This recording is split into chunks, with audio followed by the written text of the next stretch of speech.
कानी बहू। किशोरी लाल जी के बेटे राघव की शादी की बात जगह जगह चल रही थी, लेकिन किशोरी लाल जी को कोई लड़की पसंद ही नहीं आती थी। और उसकी एक ही वजह थी, किशोरी लाल जी का लालची होना। उनको लड़की वालों से मोटा दहेज चाहिए था और इसी चक्कर में एक दिन वो एक बहुत पैसे वाले के घर अपने बेटे का रिश्ता लेकर पहुंचे। उस आदमी का नाम था ओम प्रकाश। देखिए किशोरी लाल जी, मेरी एक ही बेटी है और मेरी सारी संपत्ति जायदाद सब कुछ मेरी बेटी नैना का ही है। पापा, नाम से लगता है बहुत खूबसूरत होगी। कितना अच्छा नाम है ना, नैना। ओ, वैसे बात तो सही है आपकी। अब इतना पैसा है, जमीन जायदाद है, इकलौती बेटी, आप भी क्या करेंगे? सब कुछ उसे ही देंगे ना। बिल्कुल ठीक पहचाना आपने। बस बेटी की शादी और सारी जायदाद उसके नाम। पापा, बिना देखे हाँ कर दीजिए ना। इतना अच्छा रिश्ता फिर कहाँ मिलेगा? माला माल हो जाएंगे हम। मैं अपनी बेटी को बुलाता हूँ। अरे नहीं नहीं नहीं नहीं, आपकी बेटी का नाम नैना है, सुनकर ही लगता है बहुत सुंदर होगी। रहने दीजिए अंकल, मैं तो आपकी बेटी के नाम से ही इतना खुश हो गया हूँ कि उसे बिना देखे शादी करने को तैयार हूँ। अब तो मैं उसका चेहरा सीधे शादी के बाद ही देखूंगा। और इस तरह राघव नैना का चेहरा नहीं देखता और उससे शादी कर लेता है। शादी के बाद अपनी सुहाग रात पर जब राघव नैना का घूंघट उठाकर देखता है तो नैना की आंखें बंद थी। कितने खूबसूरत हो तुम नैना, जरा अपनी आंखें खोलकर मेरी तरफ देखो तो सही। नहीं, मुझे शर्म आती है। अरे, मैंने तुम्हें शादी से पहले भी नहीं देखा, और अब अगर तुम आंखें खोलकर मुझे देखोगी भी नहीं तो मुझे अच्छा कैसे लगेगा? इससे पहले कि नैना अपनी आंखें खोलकर राघव की तरफ देखती, अचानक से लाइट चली गई और राघव नैना को पूरी तरह से देख भी नहीं पाया। अगली सुबह नैना राघव के लिए नाश्ता बनाकर लेकर आई। अरे ये क्या, आधा पराठा सेका हुआ है और आधा बिल्कुल कच्चा। ये तुमने क्या किया नैना? बहू, तुमने क्या आधा पराठा तवे से नीचे लटका कर रखा था, जो आधा सिका है और आधा कच्चा? मुझे जितना दिखेगा उतना ही तो सीखूंगी ना पापा जी। जहाँ जहाँ मुझे नजर आ रहा था वहाँ मैंने सीख लिया, जहाँ जहाँ नहीं दिखा वहाँ कच्चा रह गया होगा। इसका क्या मतलब है? ये कैसा मजाक कर रही है तुम? अरे बहू, तुमने इतना लंबा घूंघट क्यों लगाया हुआ है? देखो, हमारे घर में बहुओं को बेटी की तरह रखा जाता है, और फिर तुम तो इतना सारा माल लेकर आई हो। देखो, ये घूंघट डालकर रखने की कोई ज़रूरत नहीं है। हाँ नैना, पापा जी ठीक कह रहे हैं, तुम तो आराम से रहो, अपना ही घर समझो। नैना अचानक से अपना घूंघट उठा लेती है। अरे ये क्या पापा, नैना की तो एक आंख फूटी हुई है।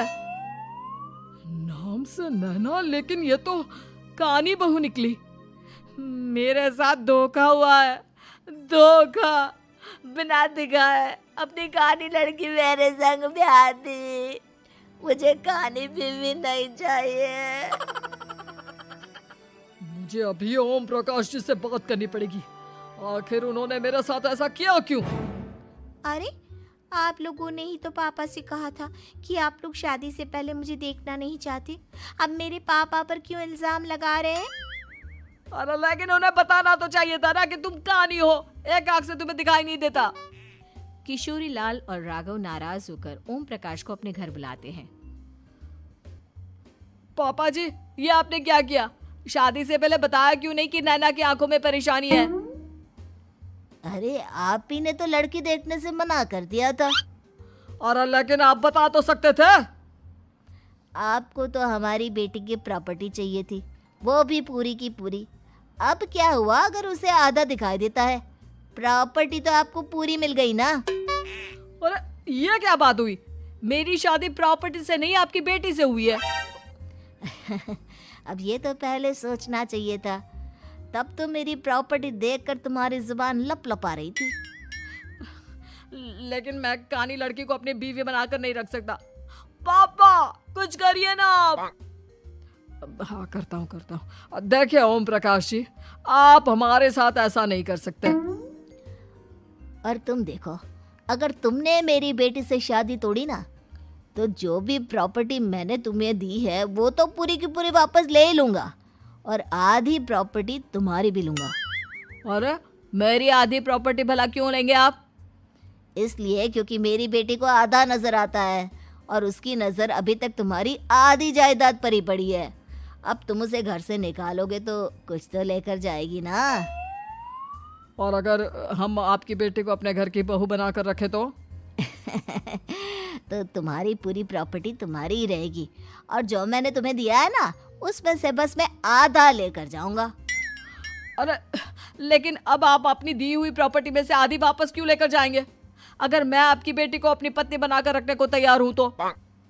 इसलिए ताकि भविष्य में अगर तुम मेरी बेटी को धोखा दो तो उसके पास कुछ तो रहे जो पति का हो। वैसे मेरे पास तो बहुत कुछ है, लेकिन अपने पति की कोई निशानी तो उसके पास होनी चाहिए ना।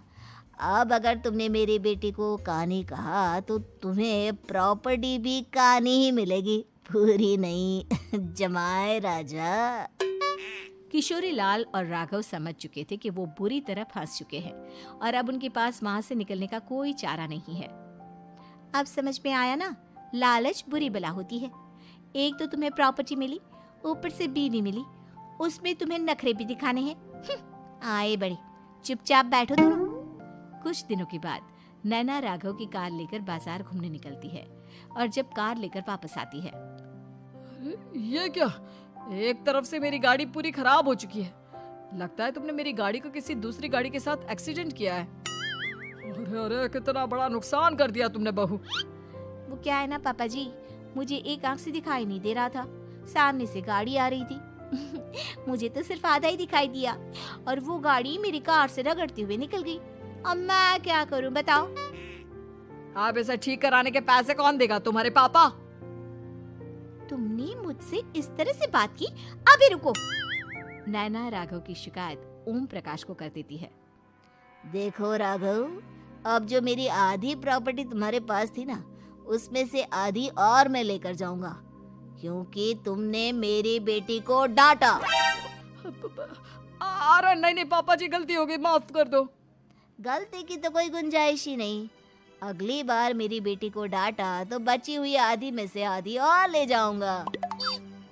लालच के चक्कर में हम दोनों ने बहुत बड़ी गलती कर दी बेटा। एक तो तुम्हें कानी बहू मिली और ऊपर से जो माल मिला वो भी काना। इस तरह राघव की हर एक गलती पर ओम प्रकाश उसकी प्रॉपर्टी का आधा आधा हिस्सा लेकर अपना सारा माल वापस ले गया और राघव को कानी बीवी से काम चलाना पड़ा।